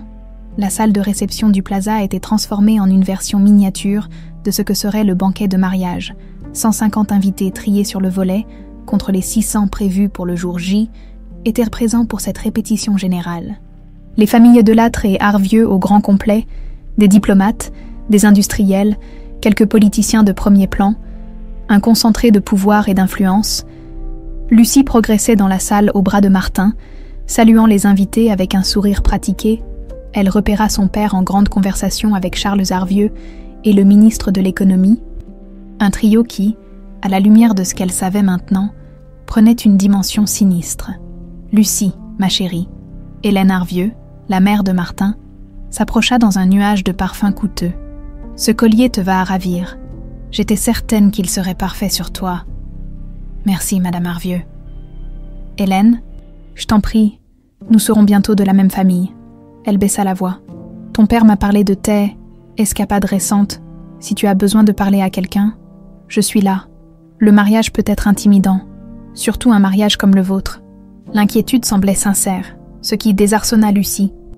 Hélène était-elle complice des agissements de son mari, ou simplement ignorante? C'est gentil, mais tout va bien, vraiment.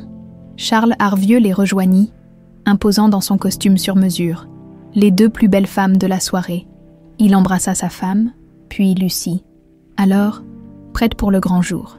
Non, plus que prête, répondit Lucie avec un enthousiasme calculé. Excellent. Il adressa un signe à Martin. J'ai besoin de vous deux un instant. Suivez-moi. Ils s'éloignèrent vers un salon privé adjacent. Pascal Delattre les y attendait, accompagné d'un homme que Lucie ne connaissait pas. Lucie. Martin, voici Maître Vigneault, notre notaire familial. Présenta Charles. L'homme inclina légèrement la tête. Mademoiselle Delattre, monsieur Arvieux. Nous avons une petite formalité à régler avant le mariage, expliqua Charles. Le contrat concernant la fondation. Maître Vigneault ouvrit sa mallette, en sortit un document épais. Il s'agit simplement de formaliser votre nomination comme coprésident de la fondation Artémis, effective le jour de votre mariage. Lucie sentit son cœur s'accélérer. C'était leur façon de la lier juridiquement aux activités de la fondation. Je pensais que je serais simplement présidente honoraire. Nous avons décidé de vous confier plus de responsabilités, intervint son père avec un sourire qui n'atteignait pas ses yeux. Un couple à la tête de la fondation, c'est symboliquement plus fort. Bien sûr. Lucie prit le stylo qu'on lui tendait. Puis-je lire le document avant de signer? Un silence gêné s'installa. Charles échangea un regard rapide avec Pascal. Évidemment, dit finalement Charles. Mais c'est assez technique. Peut-être préfères-tu que Martin te résume les points principaux. J'aimerais le lire moi-même. Lucie sourit poliment. Après tout, si je dois assumer ces responsabilités, je dois comprendre exactement en quoi elles consistent. Martin posa une main dans son dos. Chérie, nous pouvons faire ça plus tard. Nos invités attendent. Juste un aperçu rapide.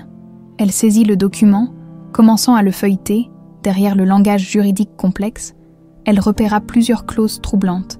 Des références à des sociétés offshore, des dispositions concernant la gestion discrétionnaire des fonds, et surtout, une clause stipulant que les coprésidents assumaient l'entière responsabilité légale des opérations financières. C'est très complet, dit-elle, masquant son trouble. Je préfère le lire attentivement avant de signer. Le visage de Charles se durcit imperceptiblement. Bien sûr, je te laisse le document, mais nous aurons besoin de ta signature avant le mariage. Tu l'auras. Lucie lui offrit son sourire le plus rassurant. C'est juste que je prends cette responsabilité très au sérieux. Martin semblait tendu lorsqu'ils regagnèrent la réception. Qu'est-ce que c'était que ça? Quoi donc? Cette réticence à signer. Tu as mis mon père mal à l'aise. Je veux simplement comprendre dans quoi je m'engage. Elle s'arrêta, face à lui. Tu ne trouves pas étrange qu'ils insistent pour que nous signions maintenant, sans nous laisser le temps de lire? Une ombre passa sur le visage de Martin. C'est une simple formalité, Lucie. La fondation est l'œuvre de nos parents. Nous perpétuons simplement leur héritage. Et quel héritage exactement? Les mots s'échappèrent avant qu'elle puisse les retenir. Martin se figea. Que veux-tu dire? Lucie réalisa qu'elle s'aventurait en terrain dangereux. Rien. Je veux juste être à la hauteur, comprendre les enjeux. Il l'étudia intensément, comme s'il cherchait à lire en elle. Puis il sembla prendre une décision. Viens avec moi. Il l'entraîna à l'écart, dans un couloir désert du palace. Lucie, je ne suis pas idiot. Je sais que quelque chose a changé. Sa voix était basse, contrôlée. Ces derniers jours, tes absences, tes questions sur la fondation. Martin, laisse-moi finir. Il prit une profonde inspiration. Je ne sais pas ce que tu as découvert, ou ce que tu crois avoir découvert, mais il y a des choses que tu ne comprends pas, des enjeux qui dépassent nos petites personnes. Le sang de Lucie se glaça. C'était presque un aveu. Alors explique-moi. Pas ici, pas maintenant. Il se rapprocha, caressant son visage avec une tendresse qui contrastait avec la dureté de son regard.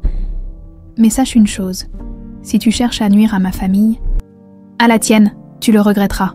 Pas seulement toi. La menace était à peine voilée.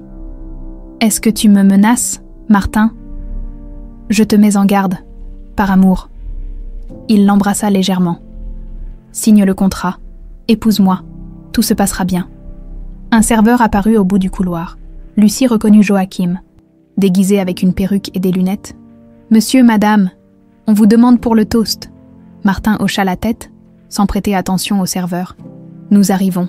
Alors qu'il se dirigeait vers la salle, Joachim glissa discrètement un papier dans la main de Lucie. De retour dans la réception, les sourires reprirent. Les coupes de champagne furent levées. Pascal Delattre fit un discours émouvant sur l'union de deux familles prestigieuses. Charles Harvieux évoqua l'avenir brillant qui attendait les jeunes mariés. Lucie jouait son rôle à la perfection, riant au bon moment, regardant Martin avec adoration. Mais sous la table, elle dépliait lentement le message de Joachim. Danger, il soupçonne, plan B activé. Le plan B, la confrontation publique. Sa mère apparaissant au mariage avec les preuves, tout en levant son verre pour le toast final, Lucie réalisa que la vérité exploserait dans 8 jours exactement. Et que personne, absolument personne dans cette salle, n'en sortirait indemne. Pas même elle. Le jour tant attendu était enfin arrivé. La cathédrale Notre-Dame de Paris, exceptionnellement rouverte pour l'occasion après des années de restauration, resplendissait sous le soleil matinal. Des centaines d'invités affluaient déjà, formant une procession élégante sous l'œil attentif des caméras. Dans une suite du Crillon, Lucie observait les préparatifs depuis sa fenêtre.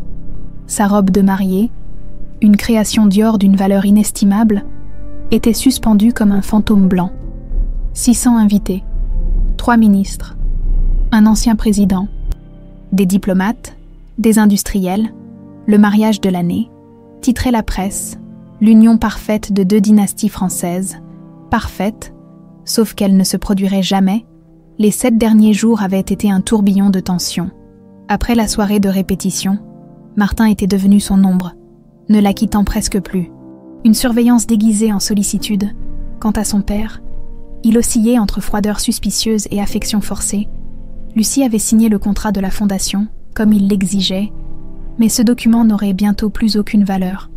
Son téléphone vibra, un message de Joachim. Tout est prêt. Elle vous attend. Elle, sa mère, après 20 ans d'absence forcée, Aline Delattre allait réapparaître aujourd'hui devant toute la haute société française pour dénoncer l'empire criminel des Arvieux et de Pascal Delattre. On frappa à la porte. Catherine, sa dame d'honneur, entra avec la maquilleuse et la coiffeuse. « C'est l'heure, Lucie. » Son amie semblait plus excitée qu'elle-même par ce mariage. « Je n'arrive pas à croire que ce jour est enfin arrivé. » Lucie se laissa préparer en silence, pendant que les professionnels s'affairaient, transformant son visage tendu en celui d'une mariée rayonnante. Elle pensait à tout ce qui allait se produire dans quelques heures. Le scandale, les révélations, la chute probable de son père, des Arvieux, peut-être même de certains politiciens présents, une bombe qui exploserait en plein cœur du pouvoir français. « Tu sembles ailleurs » remarqua Catherine. « Juste des nerfs de mariée. »« Oui, simplement le trac. » Lucie sourit. Ce sourire qu'elle avait perfectionné ces derniers jours. Tout va bien.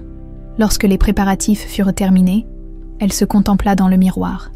La femme qui lui faisait face était magnifique, parfaite, digne d'épouser l'héritier d'une des plus grandes fortunes de France. Ses cheveux formaient un chignon élaboré, orné de perles et de diamants. Le voile, attaché à une tiare familiale prêtée par Hélène Arvieux, tombait en cascade délicate. Une princesse moderne, ou plutôt, le masque qu'elle devait porter une dernière fois, Pascal Delattre entra dans la suite. Élégant dans son costume sur mesure, il s'arrêta net en voyant sa fille. « Tu es éblouissante. » Pendant un bref instant, Lucie chercha dans ses yeux une trace de l'homme qu'elle avait aimé et admiré toute sa vie. Son père, celui qui l'avait élevé seul après la disparition de sa mère. Était-il possible qu'une part de cet homme existe encore, quelque part sous le masque du criminel ? « Merci, papa. » Il s'approcha, lui prenant les mains. « J'ai quelque chose pour toi. Un cadeau de mariage. » Il sortit un écrin de velours bleu nuit. À l'intérieur reposait un bracelet de diamants et saphirs. Il appartenait à ta grand-mère. Il le lui attacha au poignet. Elle aurait voulu que tu le portes aujourd'hui. Lucie fixa le bijou, se demandant si sa grand-mère avait été complice ou ignorante des activités de son fils. C'est magnifique. Pascal semblait vouloir ajouter quelque chose, mais il se ravisa. La voiture nous attend. Il est temps. En bas, une Rolls-Royce blanche était garée devant l'hôtel. Des badauds s'étaient massés pour apercevoir la mariée. Lucie salua la foule d'un geste de la main, comme on le lui avait appris. Son père prit place à ses côtés dans la voiture. Nerveuse. Un peu. C'est normal. Il tapota sa main. Mais rappelle-toi pourquoi ce mariage est important. Pour notre famille, pour les Arvieux, pour les affaires, suggéra Lucie, ne pouvant s'empêcher de laisser percer une pointe d'amertume. Pascal se raidit. Pour ton avenir, Lucie, Martin est un homme bien, ensemble, vous pourrez accomplir de grandes choses. Un silence lourd s'installa pendant le reste du trajet. À travers la vitre teintée, Lucie regardait Paris défiler, cette ville qu'elle aimait, mais qui abritait tant de secrets, tant de corruption. Aujourd'hui, une part de cette corruption serait exposée au grand jour. La Rolls s'arrêta devant le parvis de Notre-Dame. Des photographes se massèrent derrière les barrières. La sortie de la mariée fut saluée par une nuée de flashs. Pascal offrit son bras à sa fille. « Prête !» Lucie acquiesça, le cœur battant à tout rompre. Ils gravirent ensemble les marches de la cathédrale, où le personnel les attendait pour les derniers préparatifs avant l'entrée. Catherine et les autres demoiselles d'honneur ajustèrent sa traîne. L'organisatrice du mariage vérifia une dernière fois sa coiffure, son maquillage. « L'église est pleine à craquer », chuchota-t-elle avec excitation. Toutes les personnalités sont arrivées, le Premier ministre vient d'entrer. Le moment approchait. Joachim était-il déjà en place, dans la cathédrale? Sa mère attendait-elle le signal convenu? La musique commença à résonner dans la nef.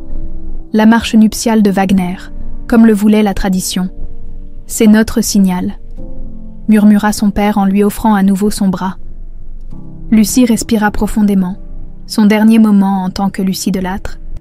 Fille d'un diplomate respecté, fiancée à un héritier prestigieux, après ce qui allait se passer, elle serait à jamais transformée, marquée par le scandale. Une existence différente l'attendait. Valait-il mieux vivre dans le mensonge confortable ou affronter une vérité douloureuse? Elle avait fait son choix. Les portes monumentales s'ouvrirent.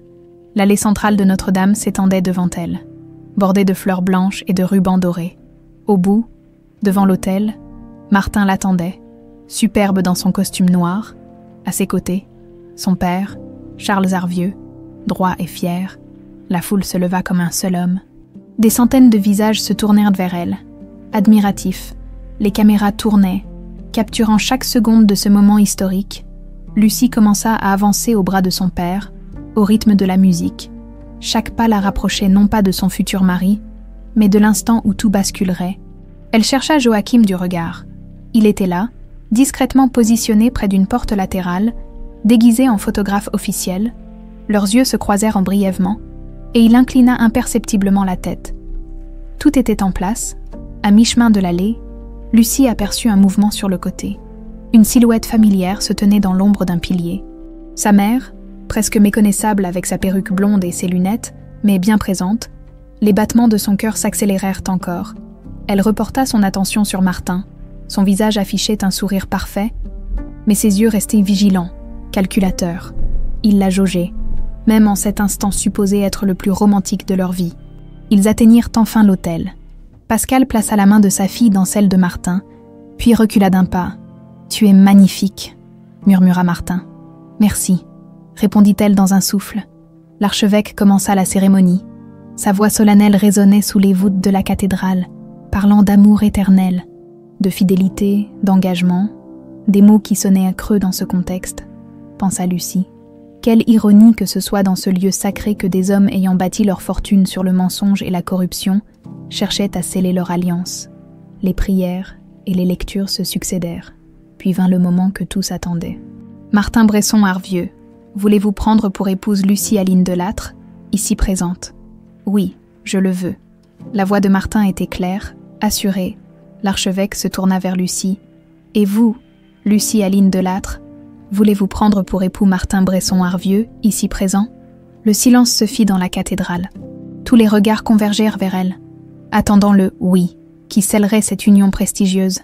Lucie ouvrit la bouche, mais ce fut une autre voix qui résonna dans la nef. Non, elle ne le veut pas. Un murmure stupéfait parcourut l'assistance. Aline s'avançait dans l'allée centrale, son déguisement abandonné, révélant son vrai visage à tous. « Cette cérémonie est une mascarade », cria-t-elle, sa voix portant jusqu'aux plus hautes voûtes, et il est temps que la vérité éclate. Un silence assourdissant tomba sur la cathédrale. Tous les regards étaient fixés sur cette femme qui avançait d'un pas déterminé dans l'allée centrale. Aline Delattre, officiellement disparue depuis 20 ans, se tenait là, bien vivante, à quelques mètres de l'homme qui l'avait contrainte à fuir. Aline, la voix de Pascal Delattre trahissait son incrédulité et sa panique. Le visage de Charles Arvieux s'était vidé de toute couleur. Il fit un signe discret à ses hommes de sécurité, mais Joachim avait anticipé cette réaction. Des journalistes, de vrais journalistes prévenus par ses soins, bloquèrent stratégiquement les issues et filmèrent la scène. Oui, Pascal, surprise. Aline affrontait désormais son ex-mari du regard. Je suis revenue pour empêcher notre fille de faire la plus grande erreur de sa vie. Et Martin agrippa le bras de Lucie. Qu'est-ce que ça signifie? Pour toute réponse, Lucie se dégagea doucement et descendit les marches de l'hôtel pour rejoindre sa mère.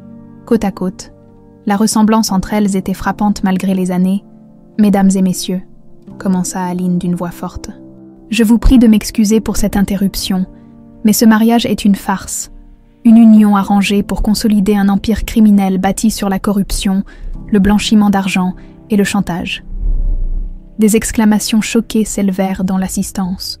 Plusieurs invités de marque échangèrent des regards inquiets.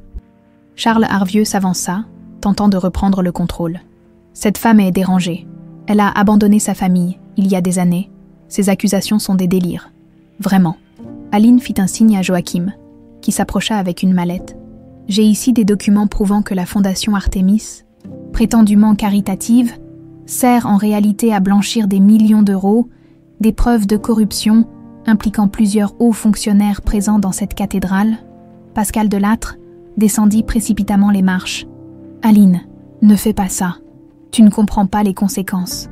Je les comprends parfaitement. » Son regard était d'acier. « Mieux que quiconque. J'ai vécu caché pendant 20 ans parce que tu m'as menacé de mort si je parlais. Tu m'as arraché à ma fille. » Des flashs crépitaient, les caméras tournaient, le scandale prenait forme en direct. Impossible à étouffer. Lucie s'avança à son tour, faisant face à l'assemblée stupéfaite. Pendant des années, j'ai cru que ma mère m'avait abandonnée. C'était un mensonge orchestré par mon père et la famille Arvieux pour protéger leurs activités criminelles. Un mensonge parmi tant d'autres. D'un geste symbolique, elle retira sa bague de fiançailles et la tendit à Martin. Je ne peux pas épouser un homme qui perpétue ce système. Martin ne prit pas la bague. Son visage s'était durci en un masque de fureur contenu. Tu n'as aucune idée de ce que tu fais. Au contraire, pour la première fois de ma vie, je sais exactement ce que je fais. Plusieurs invités commençaient à se diriger vers les sorties. Ne voulant pas être associés au scandale qui se profilait, des politiciens tentèrent de se dissimuler aux caméras.